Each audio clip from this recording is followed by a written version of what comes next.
Welcome back. I'm going to move on to the next pillar of the utility of action. Talked about skills this past week. I want to talk a little bit about the machine that carries everything, the body, the chassis. I don't want to bring in an idea. It's just about looking good. How good do you look in your shirt, your shorts, your tights? That's just a look. It's a show. I want to talk about utility because we're made to do things. We're not just sitting in chairs looking at screens, which hopefully you are right now. We're kind of designed. We're not kind of. We are designed to build things, to carry things, to climb things. We're designed to move. We can't have the body as a weak link. That would be having your nice hot rod sports car. It has all this potential, can do all these things. We got a flat tire. Because it doesn't matter how much skill it has. If it's broken, or you can't deploy it. You can't put it out. You can't use the skill because of the chassis or the machine is broken. You can't be a framer, carpenter, electrician if you can't work for an hour because your back goes out, or you don't have the stamina to stand on your feet all day. You can't climb up and down the ladder. You can't be a protector of the tribe, the family, friends, if you can't walk up the stairs without getting winded, without being and having to take a rest. The body is a tool. It allows you to master skill. Because if this tool is broken, the work stops. You can't be the master of the skill. It's some things I've experienced over this long life I've had so far. I just recently had a birthday. There's actually a cost of not having utility or action of utility of the body. If you think about it, you're losing opportunities. I'm not talking about being photogenic. I'm not talking about getting the cool, cute clothes, all that stuff. Think about how many times you've heard or overheard someone say, I can't do that. You're on a trip, you're at the coast, some beautiful downtown area, and there's a view at the top. There's not an elevator. Okay, you say it's, 200 steps. You have to stay in the car. You miss the view. You miss the opportunity, miss the experience. Plug that in if you go to the national park. The best waterfall, the best overlook, mountaintop, covered bridge is 3 miles from parking lot, visitor center. Do you miss that? Do you miss the mountain? Do you miss the waterfall? Some people are at the point in their life where they have grandchildren.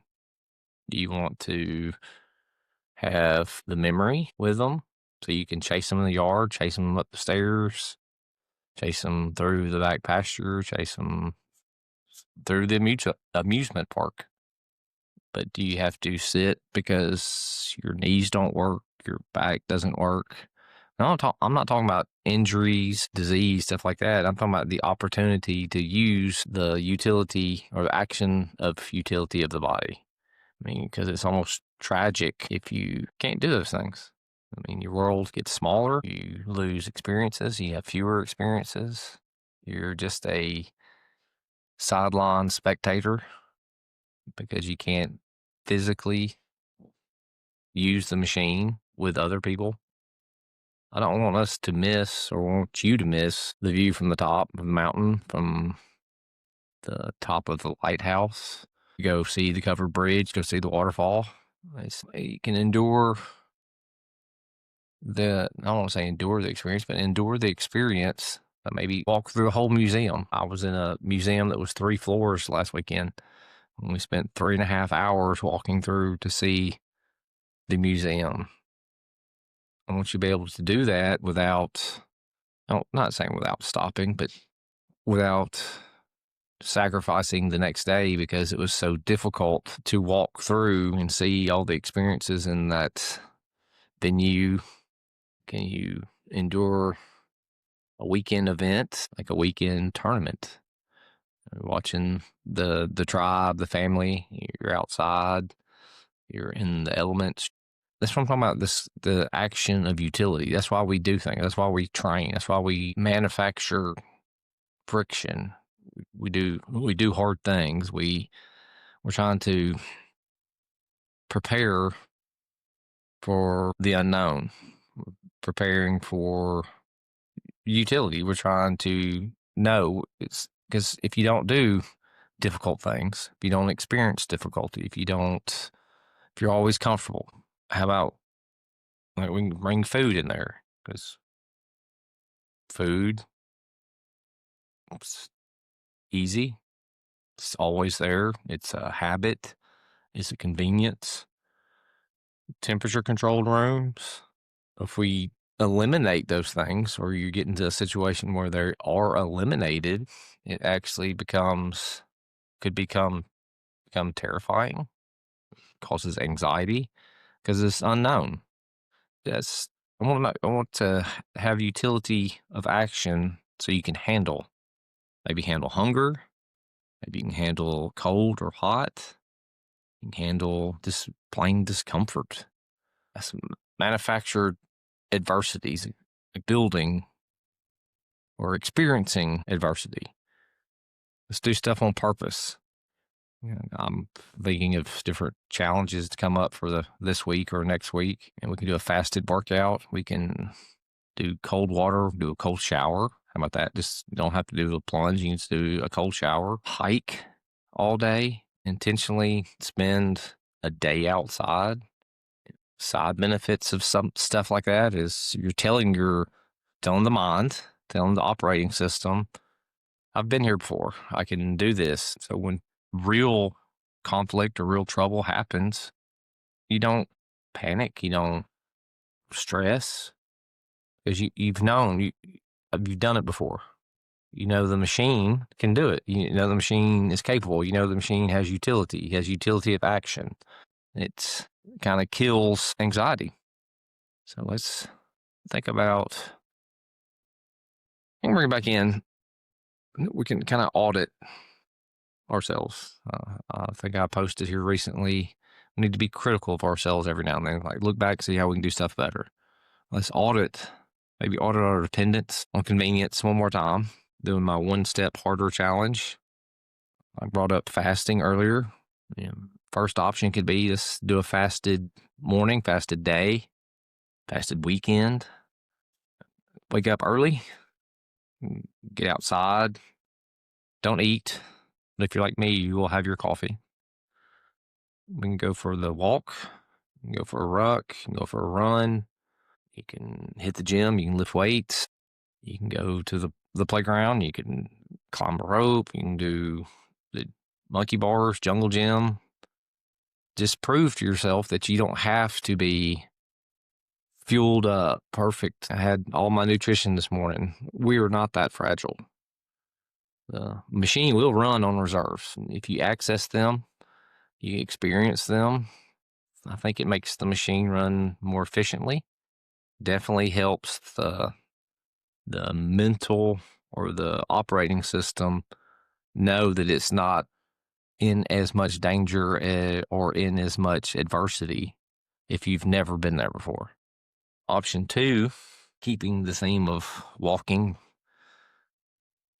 Depending on where you live, if you're out doing errands, say you're going to the grocery, you're going to hardware store, post office, bank, you plug in the errands you do. Park in a central spot,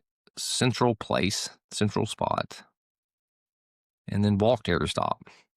Carry things back to the car. If you're going to the grocery, go to the grocery, put stuff, walk back, put it in the car, and then walk to next door or across the street to the bank. Walk to the next one. Don't move the car. Leave the car there. Don't circle. Don't move the car to the closer spot. Park it maybe in quite a central location. Park like manufacture a location where it's a long walk to all the spots. Like let's use the utility of the body. Use the action of the body. I brought up cold plunging. That's maybe you can cold plunge, if you have the ability to have a tub or use a tub. But an easiest way to experience that is cold shower. Get up in the morning, evening, wherever, take a shower. Just turn on cold. It does take some resolve if you're new to the experience. You just have to get in. It's a shock. It's kind of miserable. But I want you to realize, first of all, you don't need warm water to get clean. That's a convenience. It's just water. You're in a safe place. It gives you warmth. It gives you comfort. But let's prove to yourself that I can. Don't say I can't. I can't do that. You don't want to do that, but you can do that. Let convenience or discomfort keep you from the view. You want to see the overlook. You want to see the covered bridge. You want to see the waterfall. Don't let I can't be the reason you miss that. All right, I'm Vulcan. Let's find friction. I'll talk to you again.